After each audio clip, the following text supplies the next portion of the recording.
Hey everyone, and welcome to Matt's Musings. Again, we continue our conversation today on slow church.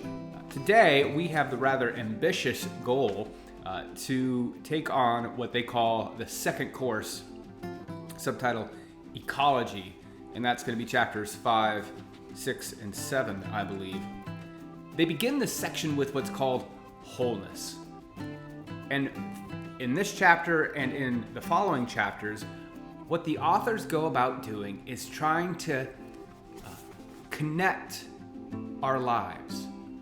You see, in our Western world, we have this idea that we can separate or segment our lives, where we can partition our work lives from our home lives, from our vacation lives, that these are just different segments that are separated but not part of any particular whole.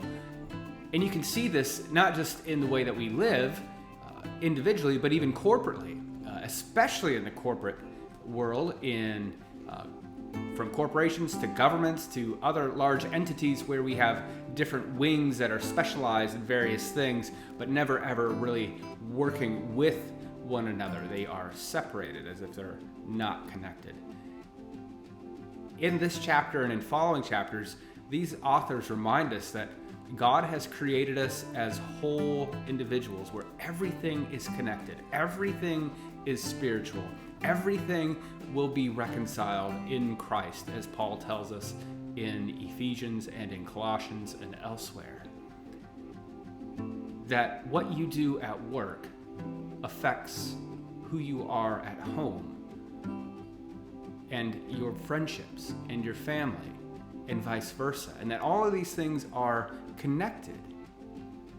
And so to see ourselves in such a way that where we worship is connected to where we work, where we live, where we eat.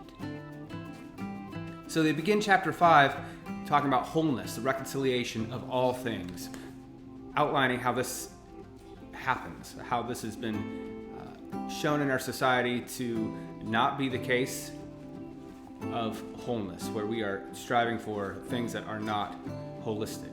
And then they move into 2 chapters on work, and then following that on Sabbath.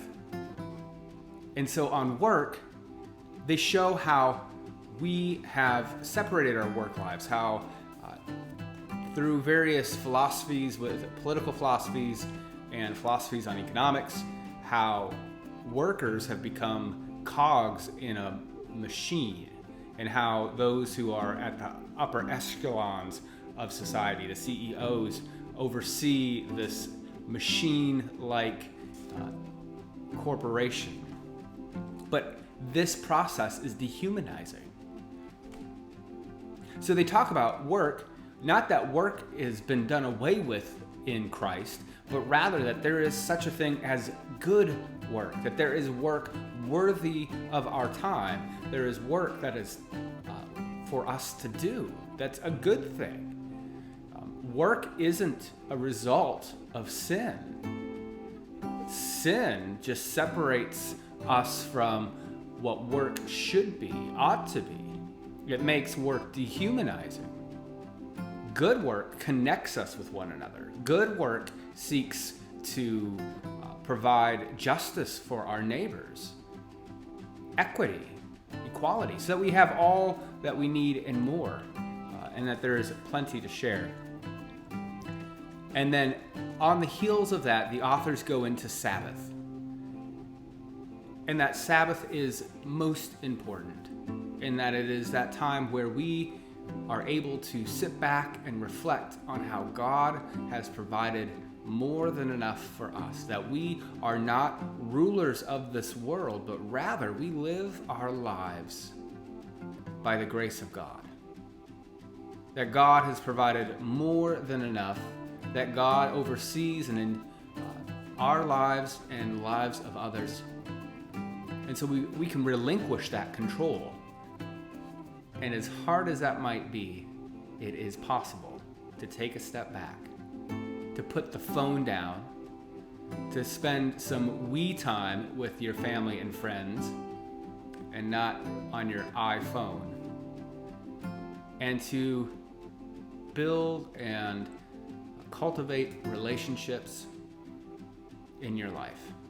Now, I don't think that means that you need to be an extrovert on your Sabbath, where you are talking to everyone and anyone that you can. But I do think it means that we identify those relationships that we value and take time for those relationships. And sometimes the relationship that needs to be taken time with would be the relationship with yourself.